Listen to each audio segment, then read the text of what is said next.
باسمه سبحانه وسعدانا والصلاة والسلام على ذي المجد والمكان أما بعد فأعوذ بالله من الشيطان الرجيم بسم الله الرحمن الرحيم يوم يحمى عليها في نار جهنم فتكوى بها جباههم وجنوبهم وظهورهم هذا ما كنستم لأنفسكم فذوقوا ما كنتم تكنزون صدق الله العظيم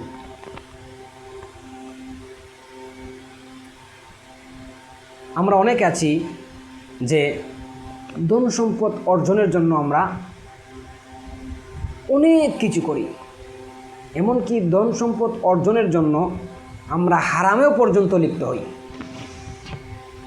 দেখেন, ধন সম্পদ অর্জন প্রথমত হলো এটা তাকদীর। আপনাকে বিশ্বাস করতে হবে আপনার তাকদীরে যদি ধন সম্পদ থাকে তাহলে আপনি যেই হন না কেন, যেই সেক্টরের হন না কেন, যেই কর্নার হন না কেন, আপনি ধনী হবেন। আপনি আল্লাহর উপর তাওয়াক্কুল রেখে পাশাপাশি রুজি করার মাধ্যমে কি হবেন? ধনী হবেন। কারণ রিজিক এমন একটা জিনিস, আল্লাহ রাসূল হাদিসের মধ্যে বলেন, লান তামুতা নাফসুন হাত্তা তাস্তাকমিলা রিজকা। কোনো ব্যক্তি ততক্ষণ পর্যন্ত মৃত্যুবরণ করবে না যতক্ষণ পর্যন্ত না তার রিজিক পরিপূর্ণ হচ্ছে। তাহলে আমরা বুঝলাম, যতক্ষণ পর্যন্ত না আমার রিজিক পরিপূর্ণ হবে দুনিয়ার জীবনে ততক্ষণ পর্যন্ত আমি মরবও না। তাহলে রিজিক নির্ধারিত, আপনার তাকদীরে যতটুকু রিজিক আছে এটা আসবেই। এখন আমার কাজ হলো যে আল্লাহ তাআলার উপর তাওয়াক্কুল রেখে আমার রুজি করা। আল্লাহর উপর তাওয়াক্কুল রেখে আমি রুজি করি, ইনশাল্লাহ আমার তাকদীরে যা আছে এটা আসবেই। কিন্তু যদি আমি ধন সম্পদ অর্জনের জন্য, টাকা পয়সা অর্জনের জন্য হারাম পন্থা অবলম্বন করি, দেখেন ধনী হওয়ার দুইটা পদ্ধতি, দুইটা পথ। এক নম্বর হালাল পথ, দুই নম্বর হারাম পথ। দেখেন, উভয় পন্থা অবলম্বন করলে আপনি ধনী হবেন। হালাল পন্থা যেভাবে অর্জন করলে আপনি ধনী হবেন, হারাম পন্থা অর্জন করলেও আপনি ধনী হবেন। এমনকি হারাম পন্থা অবলম্বন করলে আপনি খুব সহজেই ধনী হবেন। কিন্তু যদি হারাম পন্থায় ধনী হন, অর্থাৎ যে হারাম পন্থায় ধন সম্পদ অর্জন করবে তার কি ক্ষতি এবং কি ভয়াবহতা, অনেক ক্ষতি আছে। যেমন যদি কোনো ব্যক্তি হারাম পন্থায় ধন সম্পদ অর্জন করে, হারাম পন্থা অবলম্বন করে ধন সম্পদ জমায়, তাহলে তার যেই সমস্ত ক্ষতি হবে, এর এক নম্বর ক্ষতি হলো যে প্রথমত তার উপর আল্লাহ তাআলা হবেন নারাজ। কারণ আল্লাহ তাআলা একটা বিধান হলো যে রুজি করতে হবে এবং সম্পদ অর্জন করতে হবে হালাল পন্থায়। এক নম্বর ক্ষতি, আল্লাহ তার উপর নারাজ হবেন। দুই নম্বর ক্ষতি, তার ছেলে মেয়ে অভদ্র অসভ্য হবে এবং তার স্ত্রী অসৎ চরিত্র হবে। তিন নম্বর, এই হারাম পন্থায় ধন সম্পদ অর্জন করার কারণে তার জীবনে আসল যেই সুখটা মানসিক শান্তি, আল্লাহর পক্ষ থেকে যে মানসিক শান্তিটা সে কখনো পাবে না। আর এরপরে যে ভয়াবহতা, সবচেয়ে বড় জিনিস, আখিরাতে আল্লাহ রাব্বুল আলামিনের কাঠগড়ায় তাকে জবাবদিহি করতে হবে। এজন্য যেই সমস্ত ভাই আমরা ধন সম্পদ অর্জনের জন্য বিভোর হয়ে আছি যে আমি যে পন্থায় পাই না কেন আমি ধন সম্পদ অর্জন করতেই হবে, হালাল পন্থায় হোক হারাম পন্থায় হোক। যদি আপনি হারাম পন্থায় ধন সম্পদ অর্জন করেন তাহলে সবচেয়ে দুনিয়ার জীবনে তো আপনি সুখ পাবেন না, এবং আপনার ফ্যামিলি, আপনার ছেলে মেয়ে স্ত্রী সব অসৎ চরিত্র হবেই। আপনার ধন সম্পদ ফেরাউনি ধন সম্পদ হবে, এবং আপনার ধন সম্পদ আপনার ফ্যামিলিকে আপনাকে আল্লাহ বিমুখ করবে, আল্লাহ থেকে সরাবে, ইসলাম থেকে সরাবে। এটা হলো দুনিয়ার জীবনের শাস্তি। এবং আখিরাতের জীবনের শাস্তি তো ভয়াবহ, ব্যাপক। প্রথমত হলো আল্লাহর কাঠগড়া কিয়ামতের দিন যখন সিংহায় ফুৎকার দেওয়া হবে, সিংহায় ফুৎকার দেওয়ার পর যখনই আমরা উঠব, তখন বনি আদম সবাইকে 5টি প্রশ্নের উত্তর দিতে হবে। একটা হলো যে ওয়ান মালিহি মিন আইনা ইকতাসাবাহু ওয়া ফিমা আনফাকা। আল্লাহ রাসূল বলেন হাদিসের মধ্যে যে কিয়ামতের দিন সিংহায় ফুৎকার দেওয়ার পর যখন বান্দা উঠবে তখন সাথে সাথে তাকে 5টা প্রশ্নের উত্তর দেওয়া হবে। ওই 5টা প্রশ্নের উত্তর দেওয়া ছাড়া কোনো বনি আদম সামনের দিকে এগোতে পারবে না। এই 5টার একটা প্রশ্ন হলো যে ওয়ান মালিহি মিন আইনা ইকতাসাবাহু ওয়া ফিমা আনফাকা, যে আমি তোমাকে দুনিয়ার জীবনে তোমাকে যে সম্পদ দেওয়া হয়েছিল, তুমি যে সম্পদ অর্জন করেছিলে, সেই সম্পদটা তুমি কোন দিকে ব্যয় করেছিলে এবং কিভাবে অর্জন করেছিলে। তাহলে আমার আখিরাতের ভয়াবহতার প্রথম যে কারণ প্রথম যে ভয়াবহতা সেটা হলো যে আমাকে কিয়ামতের সিংহাত ফুৎকার দেওয়ার পর যে প্রথমেই আমাকে জিজ্ঞাসা করা হবে তুমি কীভাবে সম্পদ অর্জন করেছ।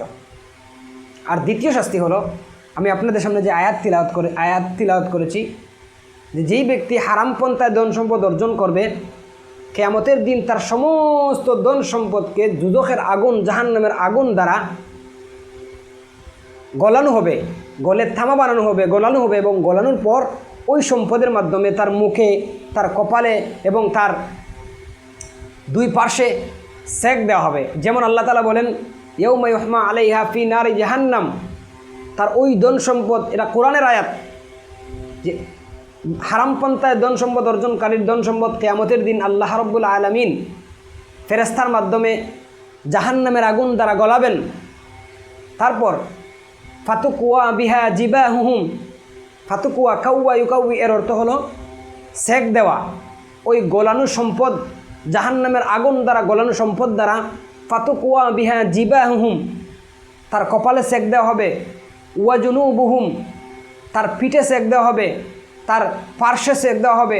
ওয়া জুহুরুহুম, তার পিঠে সেক দেওয়া হবে এবং বলা হবে হাদা মা কানাস্তুম লি আনফুসিকুম ফাদুকু মা কুনতুম তাকনিজুন, এটাই হলো তোর হারাম ধন সম্পদ যা তুই হারাম পন্থায় দুনিয়ার জীবনে অর্জন করেছিলে। তাহলে এই আয়াত থেকে আমরা কি বুঝলাম? যে ব্যক্তি দুনিয়ার মুহে পড়ে হারাম পন্থায় ধন সম্পদ অর্জন করবে, যে যতই দান সদকা করুক, দেখেন হারাম পন্থার দান সদকা কবুল নয়। যার রুজি হারাম, যার টাকা পয়সা হারাম, তার কোনো কিছু, বিশেষ করে তার ইবাদত, তার কোনো কিছু কবুল হবে না। যেমন যদি হারাম পন্থা কেউ কোরবানি দেয় কবুল হবে না, যদি হারাম পন্থায় হারাম রুজি দিয়ে কেউ হজ করে কবুল হবে না।